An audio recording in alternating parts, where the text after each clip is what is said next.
My Lord, Mr. Justice Patel. There's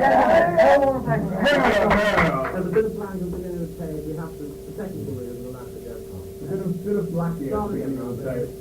My Lord, Mr. Patel. There's going to be no monkey business going on with me here, Ma. Ladies and gentlemen, Lord Blood. First of all, may I be quiet?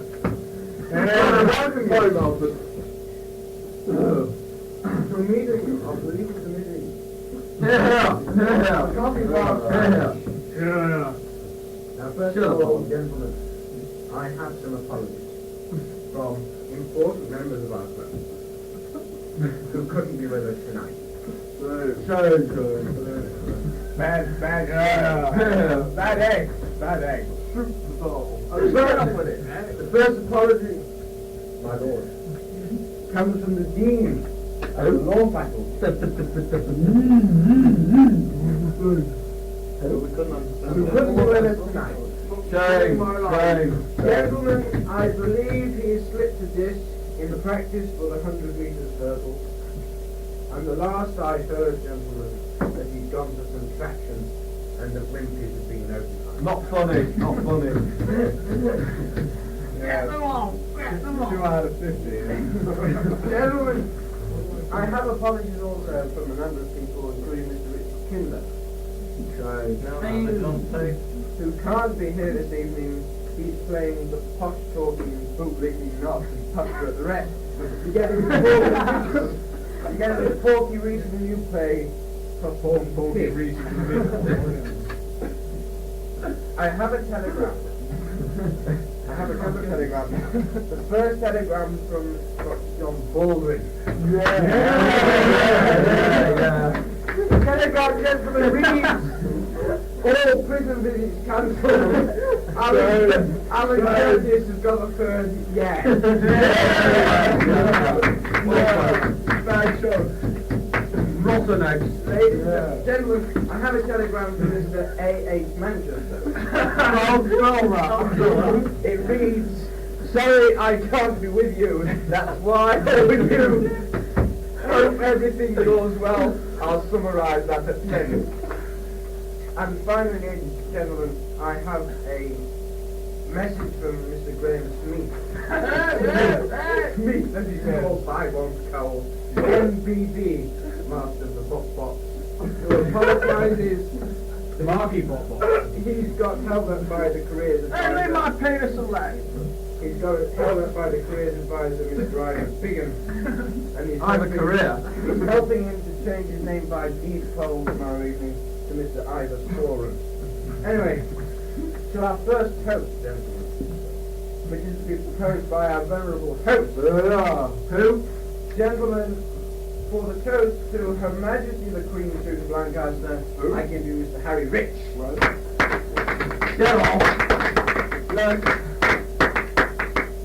Ladies and gentlemen, it's a great pleasure to welcome you here this evening and to ask you to please rise and drink the health of Her Majesty the Queen, coupled with, as we are in this company, Her Majesty's judges. Her Majesty the Queen! Her Majesty the Queen! Mr. Justice Patel. Mr. Patel. Peter Cook. Goanna. Hey man, who's been handing the bananas? I've been looking all The black one. Who shot the cigar? Gentlemen, if you'll please be seated. Thank you. Good luck, sir, young Harry. Gentlemen, Wait till the President's Dean. No, you to the Queen. Well, this is just Gentlemen, it is a great honour indeed to ask the team leader of the Stafford prison visit to propose the next toast. The President of the State of Israel. Ladies and gentlemen, Mr. Patel, LJ. Hey man, you're going around fucking again. It's the bastard sitting next to me, you know? I give you Mr. Allen, team leader Curtis. Oh God! Thank you. My lord, darling chairman, dear host, learned and distinguished colleagues of the coffee bar. I had written a speech at some length, but in deference to Barry's really expecting patience, I've cut it down to something a little bit more brief. And ask you, Thank you very much. thank you. Well, I'll ask you, before writing for the toast, to fill in your appeal cards, and this evening is our 31st anniversary, not to stint yourselves at all, and pass the cards to the steward as you go out at the end of the evening. Too long, man. Too long. Gentlemen, will you charge your glasses and be outstanding? Who is this brat? Who remind you, anyway? Thank you, sir. One of the cards Here's there. Earl Swanson. He's filling in the So time, is the President and the people of the state. L'chaim. Gentlemen, please be seated. Sorry, can you whistle? L'chaim, did you hear the wonderful thing? Gentlemen, you may smoke. So, I just think at the edges. Thank you, but I always use Vaseline. It behoves me, indeed I have great pleasure, I'd be hoping in proposing the next toast, the toast of great seriousness. To our host is just under the kitchen. Harry, they're coming back, mate. Gentlemen, I think we are all indebted to Harry. Yeah. Back you are in A wonderful evening which has provided us with Not true, not true. the best meal that Barry's ever had in his life, and is ever likely to have in his life, and for providing me with the opportunity of sitting with my learned vendor. Yeah. Harry, Who? one always asks, what can one buy for the man with everything? The answer is nothing. What can one say about the man with everything? I shall keep this very short. Harry spends as much time in the coffee bar as anybody else. Good man, good man. It's all said money. And it's therefore, on behalf of the legal committee of the coffee bar club, to bestow on him, Keep it up. on behalf of us all, the position of free man of the coffee bar. Jolly good. I may inform you, gentlemen, me learned friends, Your Honour, that the inert masticons of the coffee bar have been officially notified and instructed to serve him with free coffee for the rest of his time at Birmingham University, which we hope that will be a matter of 2 or 3 months, and not Brendan Hall QS to be the next 2 or 3 years, and not sweet bash on his lap during the time of his quaffing of coffee. Therefore, gentlemen, I ask you to be outstanding, and I offer you the toast to the host, Mr. Harry Rich. Yeah. Big Black Podcast. All the sailing in. Quick. Gentlemen, I ask the host to reply.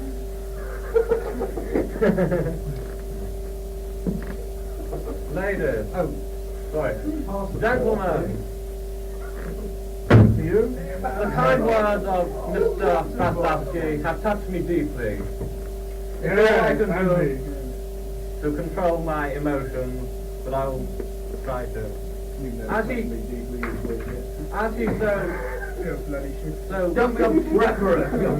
pointed out, you're all deeply indebted.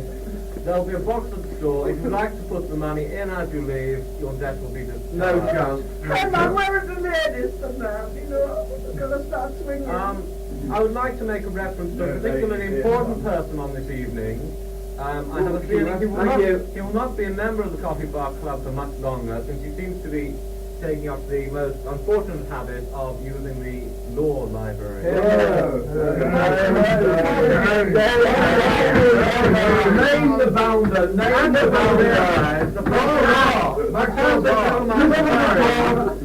The cub. If I will not name this person, but Larry Diamond would do well to watch the number of times he has seen in the coffee bar. Shame. The host sisters as well.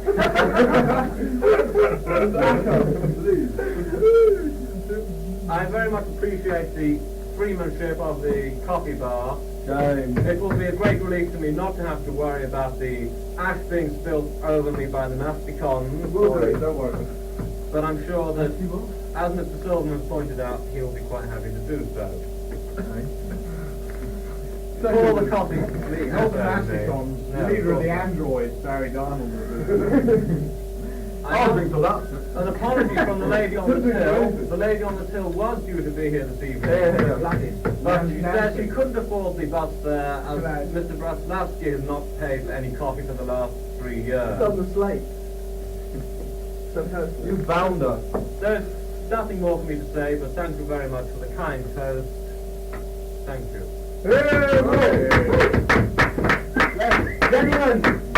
Gentlemen, I now call upon the chief runner for Mr. Reliable 79, the chief runner for Mr. Well-Dressed 79, the winner of Mr. Oxfam 79, Can't be talking about to Barry. propose the toast to the Right Honourable Lord Denning, the Master of the Rolls, Mr. Barry Diamond.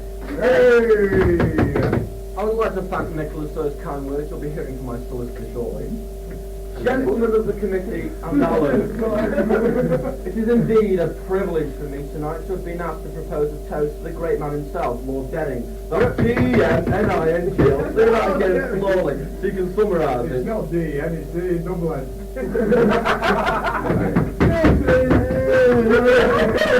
Sit down.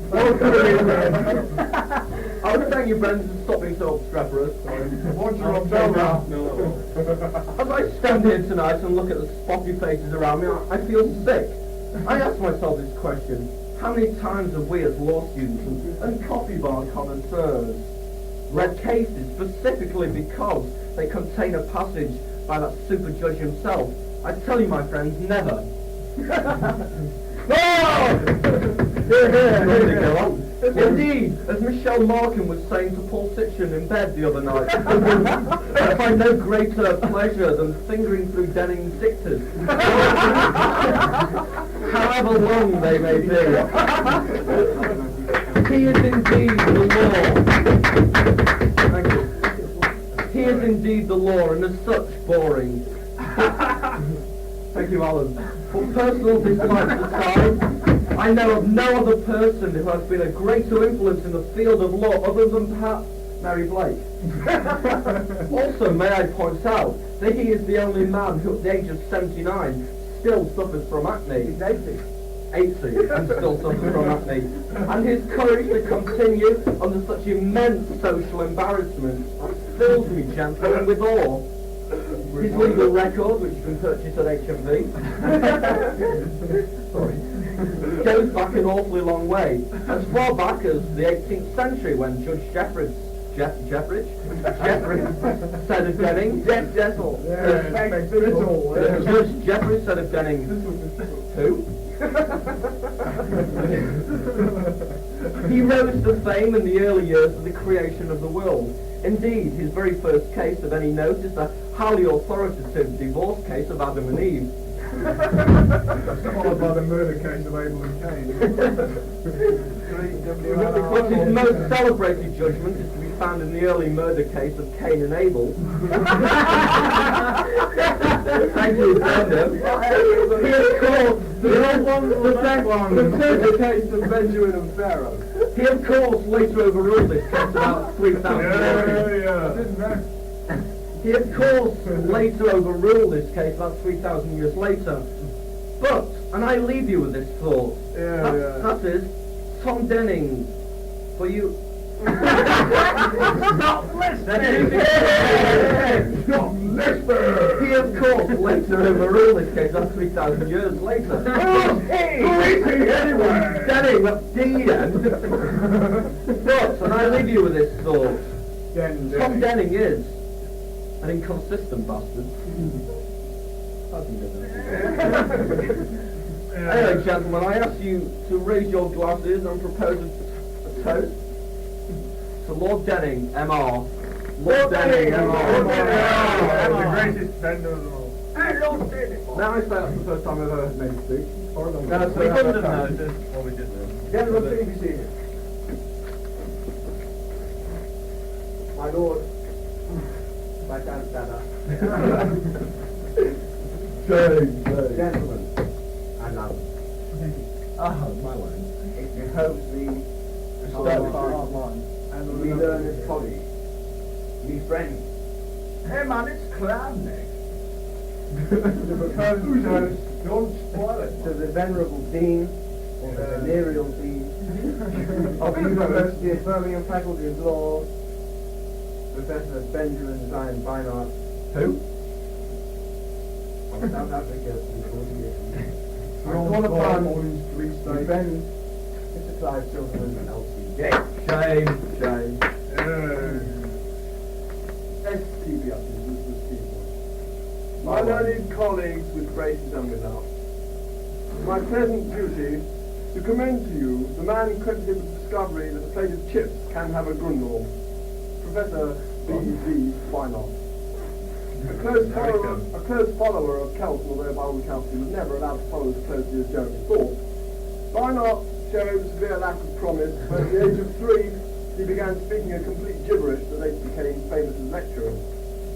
He'd have been famous earlier, but no one was quite sure what he was saying. Despite the famous axiom, he takes one colour to cheat 2 catties, he takes one Afrikaner to cheat 2 colours.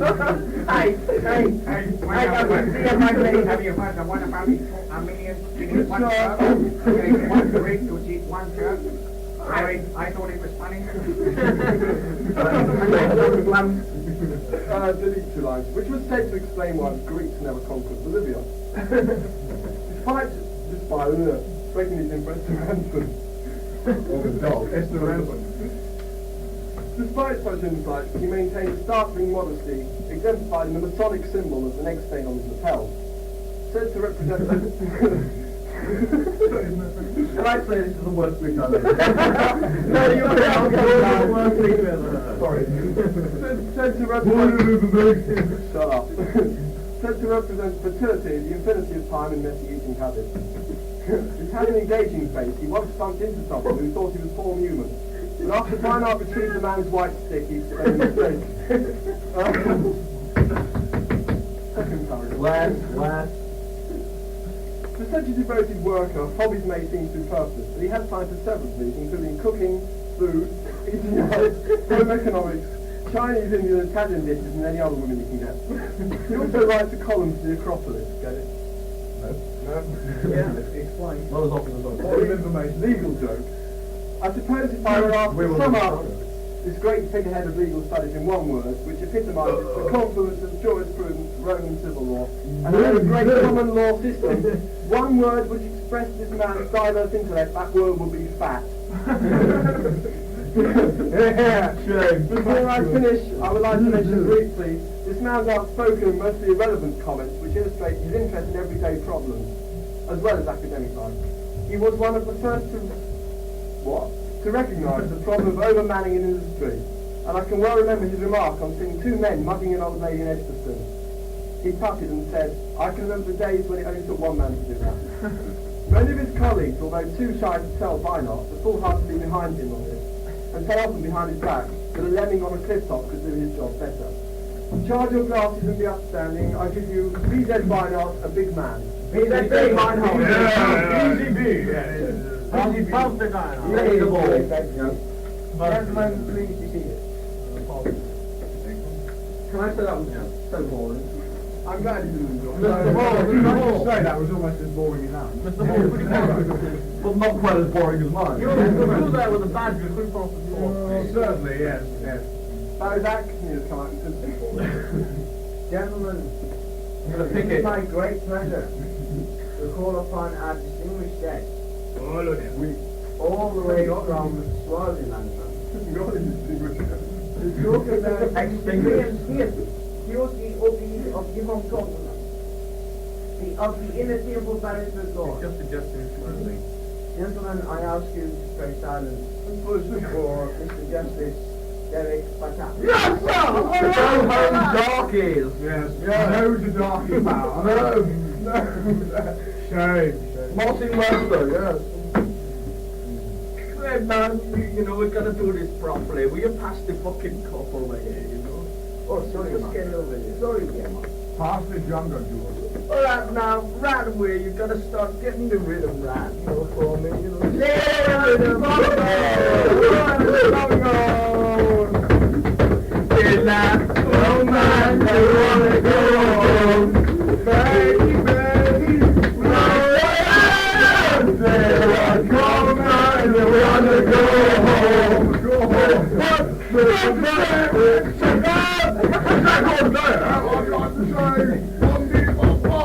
I was going to talk about golden rule, but today we're going to have the golden slippers bar. So, you know, just keep singing, be cool, keep the glasses easy, you know. There was someone really past there, you know.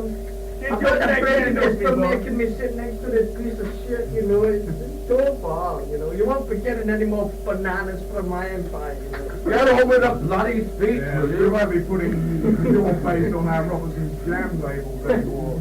Get on with your bloody speech. I concur. Lords, ladies, gentlemen, and what hunk of trash.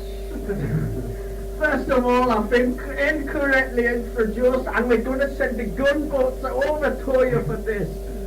My name is, you know, I'm not from Swahili land, I'm not even from Brixton. My name... Send reinforcements to Felixstowe. You know, just call it boys, quick. What about the immigration appeal act? If you like. My name is Lord Justice. Yeah. Shake it up your ass and fuck it with your fingers. Got it from Quote again, man. You better hyphen. quote me right. And I'm the supreme legal executive of the Ugandan Empire. And it is Banana Company. But more about that later. The purpose of which I'm here tonight is to describe to you as only a colonial coolie can. Bloody hatred. A certain member of the He's not British English. Did his Judiciary. grandfather have an English passport? I didn't Order. Of course, I mean that famous beautiful person, Graham Snake. His initials GS, they say it all, man. Gay switchboard, oh, you know, everything. But Graham Snake means more to us all than that, brothers. I intend to describe to you, not Graham the man, the big white brother, the filthy child was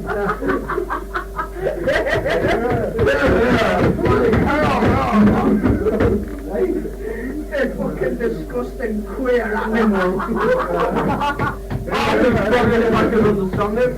Oh, I'm right there, Graham. Yes. But Graham, great Bannister, the great George, his role as the cream of the British judiciary, the contraceptive cream of the British. Pass the board, I'm going. Hey, man, listen, you fucking I intend to describe Graham's position in the great British judicial tradition. Lackeys in the charter, ridiculous. By briefly going over his officers and doing so by bringing attention to his famous comments in all the famous cases. Tell us about his orbiters. In a famous early case when Graham was just a little, you know. In that very famous case when confronted. Will you get out of the room? I don't want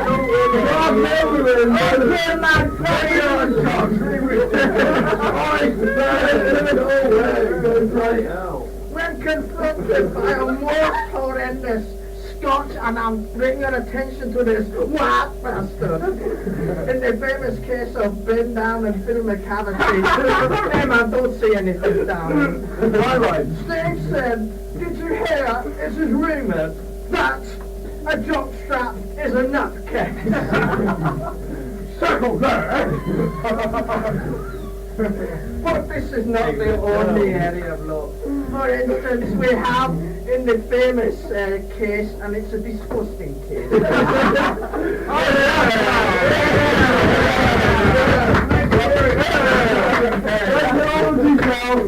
In Fally me versus cunt smell.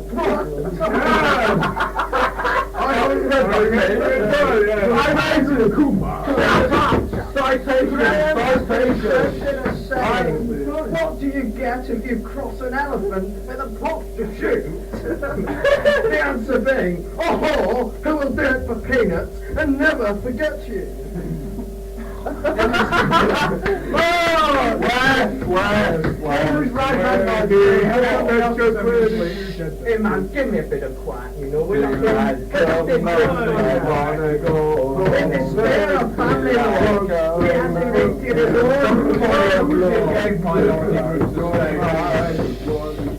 bloody way to go. Gentlemen, when council asked the bastard the question, how can you stop the children fucking around in the garden? Running around the garden. Graham calmly answered, cut their fucking legs off. Now listen, boys, you know, just a minute. They'll have to bum around then. In the Indian courts, he has had to answer the ecclesiastical question. What does a Hindu? And his answer was, lay eggs, boys, lay. Wine what? In the field of criminal law, he even sentenced a pregnant Irish girl to 6 months imprisonment for dope carrying. Dope carrying. Oh, pregnant. And finally, the most What the pregnant significant- darkies get. the most significant case Shock ever of the been in. Homosexual cases. I bring this up very tenderly. You can tell it's devolution day because it's got the actual Okay, man, homosexual cases have always been a favourite tasty part of Graham's, legal will. He once sent down 2 adults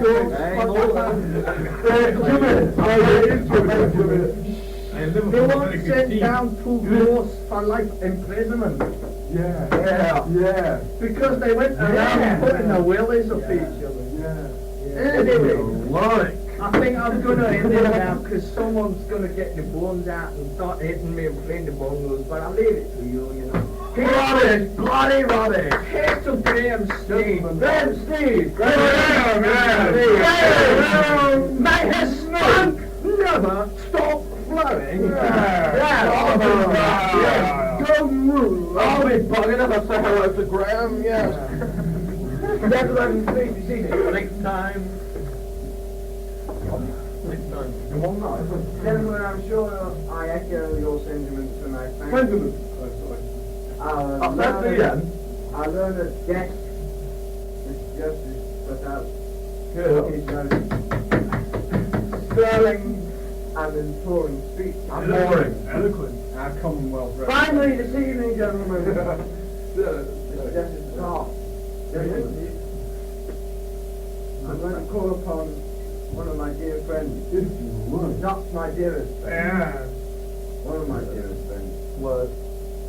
To speak to Dr. Frank Coolidge. Virtually will get you everywhere. PhD, CNAA, LLM, London. I call upon Mr. Brendan Hall, QS, queer shit. Why not? Or why don't you? Well, you know. Gentlemen, before he starts, may I ask you to stay silent for him and not to interrupt him?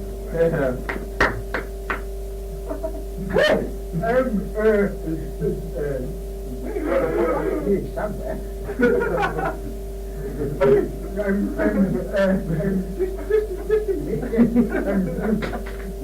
Oh, there he is, yes.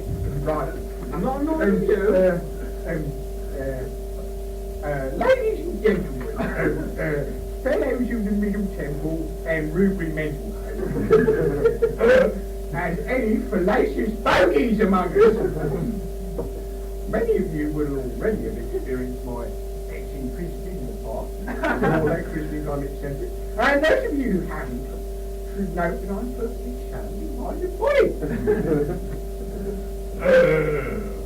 Many of you, I'm sure, have had the decency to attend my lectures on Marxist theories of law, put his eyes on And then if you didn't, well, you've only got yourselves to blame. The examination will be conducted on the assumption that you have. Anyway, I'm sure my learned friends here, and especially our overseas visitors, not that I've got anything against overseas visitors, I'm half darky myself, you know. Allow me to borrow a few words from one of his friends, the only double-barreled member of the International Court of Justice, Mr. Vladimir Kolechnikov of Levitsky, who is sadly no longer with us.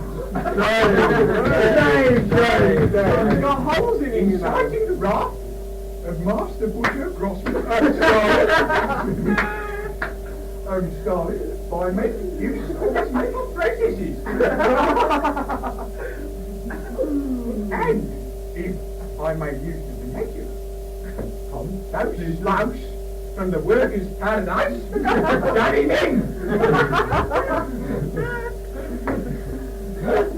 You know, in the Gerichtsgesetznung Development Company case, which you should have read by now, if you haven't, I really have absolutely no sympathy with you at all.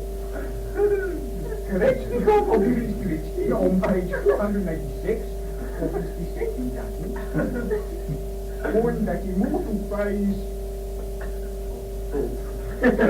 Cup of tea, please. his subscription rates for the England Association of Child Molesters are £45 per annum. I'm sorry, I must warn my secretary out those 5 years. A-N-N-U-M. Adam. Well, my bronchitis is starting to get the better of me, so I'll finish now. And I expect you to read my article, which is taken from the talk I gave to the Healing Association of Child Molesters, of which I'm honorary president. Wonderful way of developing your minds, you know, child molesting. It really is. Anyway, my toast to you all is voters should be seen and not heard. Frank Walridge. Gentlemen, please be seated. Senpai. Gentlemen, that concludes the speeches as set on our service list. If there's anybody that would like to speak, 1 point. if anybody would like to speak from the floor, please, very silent for them, and please feel free to do so. 1 point. If gentlemen please be seated with a joke, Barry would be using it by now. Thank you. Is that a joke? J-O-K-E? Thank you. Well, he said it 7 times, so I told him. Well, gentlemen, if you'd like to perhaps adjourn to the other room, or we can stand here if we wish. Listen to the tape. No. Oh dear, what's the time? Nothing on, actually.